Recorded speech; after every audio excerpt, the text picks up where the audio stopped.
Hi guys, welcome to my channel. I appreciate you guys stopping by. Have you ever worked really hard on sharpening your woods tools, whether it be the knife or your hatchet or axe, and just to pass it off? Or maybe you used it yourself and it was misused or an accident happened and a nick hits the blade. Now you got to spend all that time back on the edge and getting it right, getting it fixed. That can be pretty tedious. I like sharpening. I think it's kind of therapeutic. But taking out a nick, it just kind of cuts me a little bit, there's so much more things I'd rather do with my time. So today's video isn't going to be a sharpening video. It's not even going to be an edge maintaining video. But instead, I'm going to talk to you guys as a skill on how to handle your knives. It's a little bit of a primer, a little bit back to basics, but I think there might be some ideas you guys could use, even if you're pretty well experienced with edge tools. So if you're like, I know everything, well, then you might miss out on something. And, I might remind you of something that you already knew, but you're like, yeah, I took that for granted. I forgot about that. So give me a chance. All right. I think you'll find it useful, if not entertaining for sure. Okay. So let's start off with this whole idea of passing off a knife. Now, in general, I hold on to my edge tools. I don't let people borrow them. I'm kind of like Horace Kephart in that way.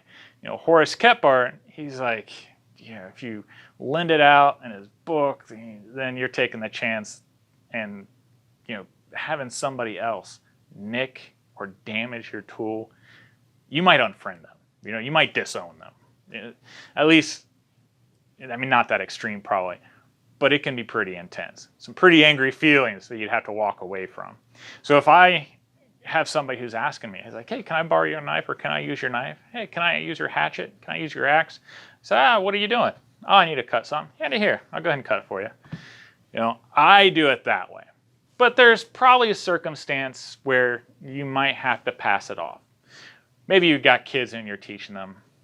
All right, so things happen like that. As a scout master, I've got scouts that I teach every year, and we refresh it and things like that. I have a particular set of tools that I let scouts use, and they maintain it. And if it gets damaged, it's not my personal tool that I'm going to actually take out in the woods. It's something that can be put in the toolbox for another scout to learn from later on. Okay, you might eventually want to get to that point as well. But passing off tools is certainly a skill, and I think could possibly be even overlooked. All right. Personally, I think there's one of two ways that is the best to pass off a knife. You might have your own choice, and that's fine. What works for me might not work for you. You do you, okay? But when it comes to a sheath knife, I think the best way to pass off a sheath knife is grasping the blade like so, and then handing it off like so. So you see my fingers, my thumb right there, I can pass it off. Now, when someone grabs it, chances are they're either going to push down slightly or they might lift up slightly.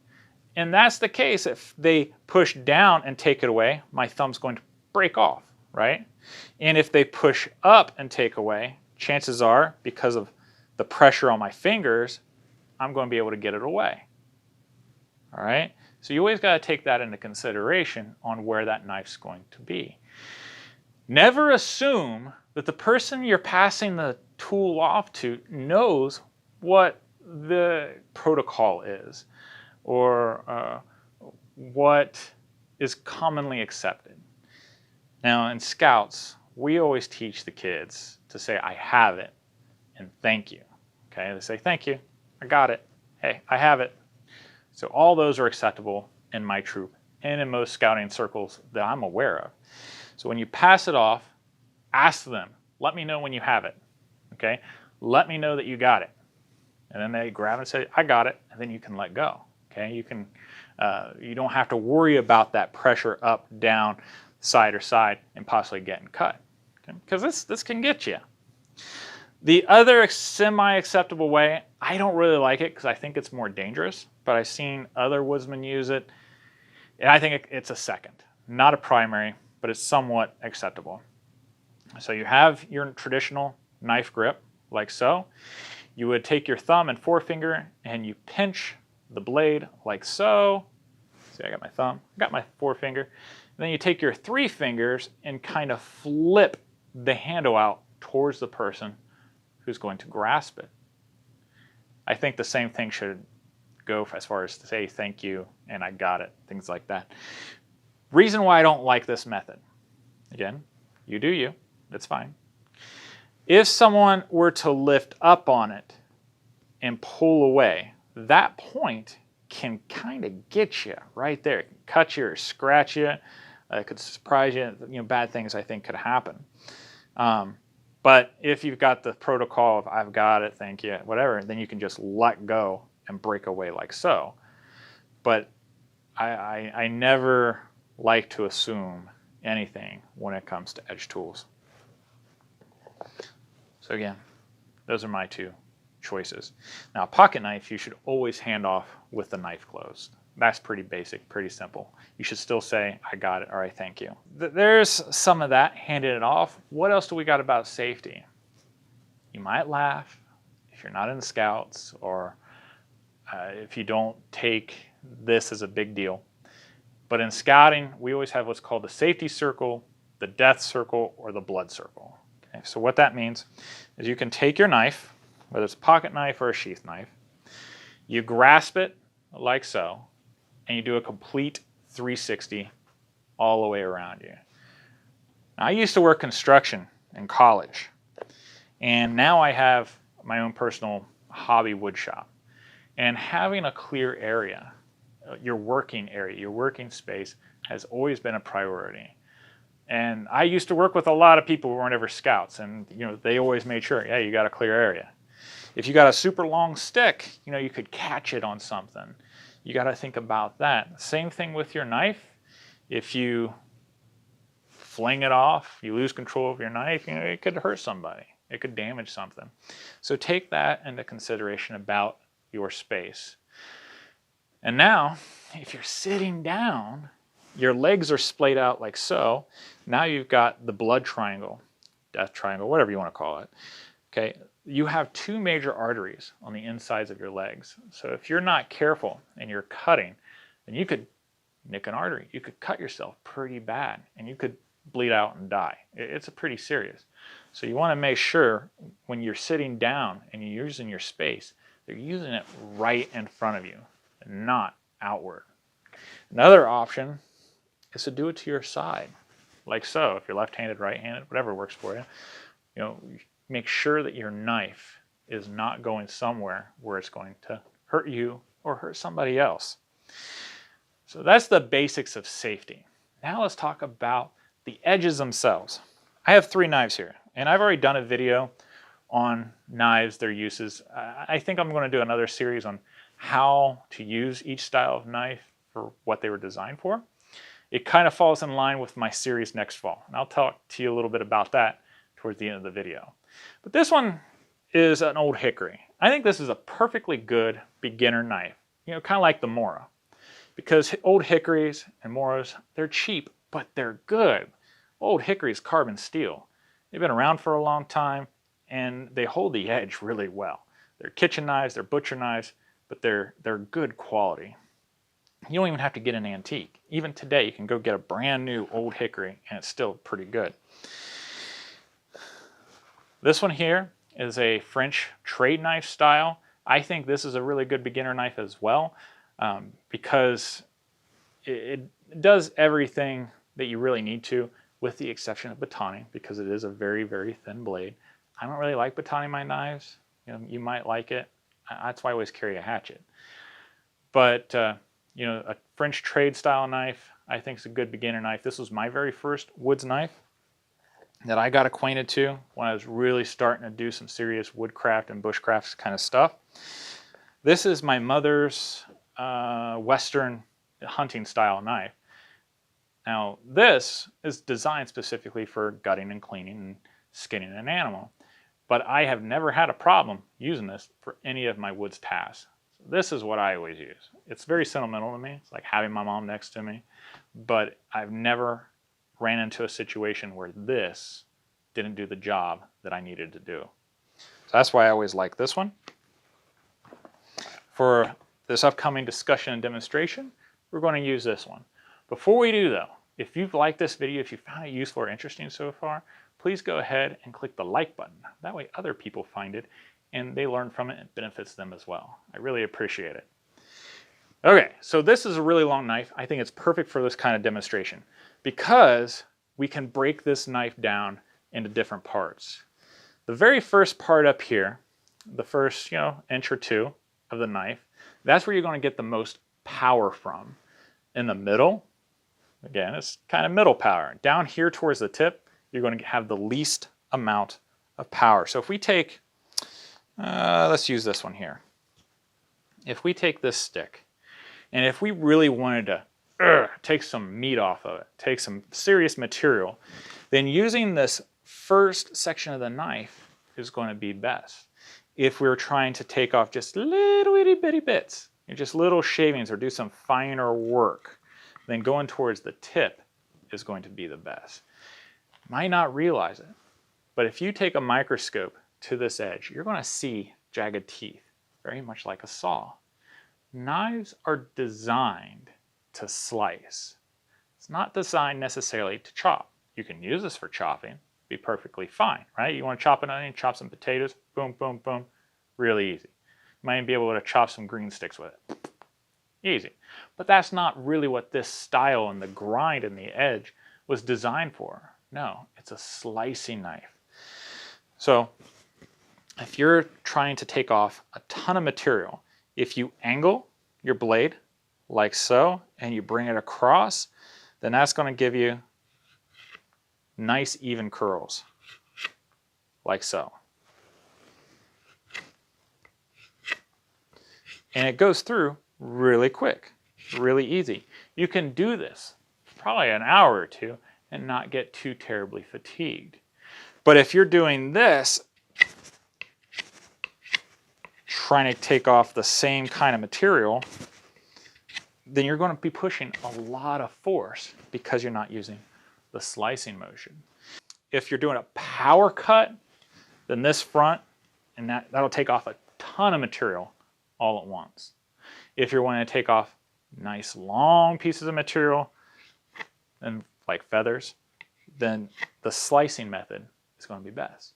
If you're going to do small curls or shavings, then using the last bit of your knife is going to be best.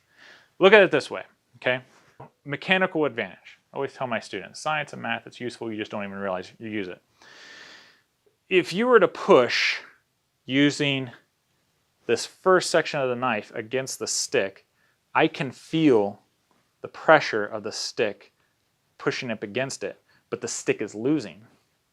If I do the same thing with the tip, because of mechanical advantage, I'm not able to push the stick like I was. In fact, as an over-exaggeration, I can take the stick and I can actually push my knife. You can see my wrist bending. But here, it's not really doing a whole lot. Mechanical advantage. Use that to your benefit with whatever task you're trying to use. So be deliberate and think ahead. What kind of cut am I trying to do here? How much material do I really want to take off? What's the end result or the purpose? Am I trying to make something that looks pretty ragged and just, get the job done? Am I trying to make this look nice and tidy? All that plays into where on the knife you're going to cut and how you're going to cut.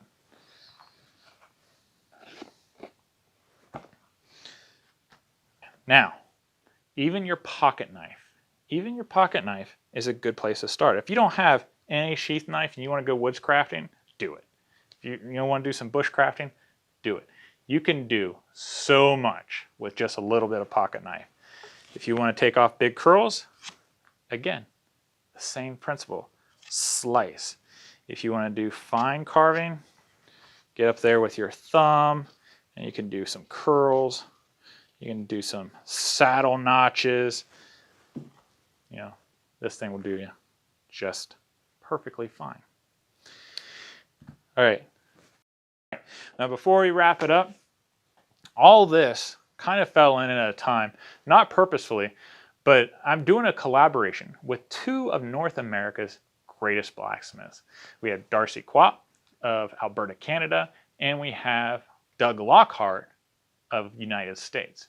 Both are master blacksmiths. In this fall, we are going to do a long time series, kind of like what we did with Deer Camp. Now I'm going to compare Nesmic's tools, George Washington Sears, against Horace Kephardt's tools. Both of them are like the epitome of woodscraftsman. Horace Kephart, people would argue, is a student of Nesmic. Horace Kephart even references Nesmic several times. They were alive, you know, at this cross point in U.S. history.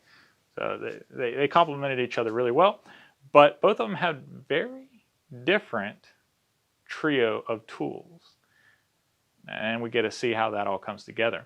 But the blacksmiths are making these tools, and on my website, www.honorableoutfitters.com, I'm posting updates. So when they are making their things or they're trying out the tools before I get them, I'm posting it up there. So you get to see the journey with me. And I'm even going to go out to Doug Lockhart's forge. We're going to do a recording session, watch him make the axes. Darcy's making the knives. Doug Lockhart is making the axes. So you have the two knives are going against each other, the two axes are going against each other. I think that was the best way to do it. Both smiths are highly qualified. Both smiths are very passionate about history and the craft. And I can't tell you how excited I am to be working with these giants, these amazing craftsmen through their work. So check out my website. Again, it's www.honorableoutfitters.com. You should subscribe to this channel and hit the notifications button because those updates are coming, you know, whenever I get them throughout the week. So it could be a Wednesday or a Tuesday or something like that, and the video pop up or something on my website will pop up. You can follow me on there as well, and you can be part of the discussion. And if you have any questions or comments that I can pass on to the blacksmiths, we can get back to you. You know, this is an awesome channel collaboration with these two guys, and I really want you guys to be a part of it. Be a part of this experience the best that we can, you know, under the circumstances. I think it's going to be an awesome series. If you want to learn more about these knives that I showed, then go ahead and check out this video here, and that'll give you a layout of the sheath knives and, you know, the pros and cons of them. If you want to learn about the pocket knives, then you should check out this video here. I hope you guys have a wonderful week. Give a kiss out to your loved ones, and I'll see you guys next time. Take care.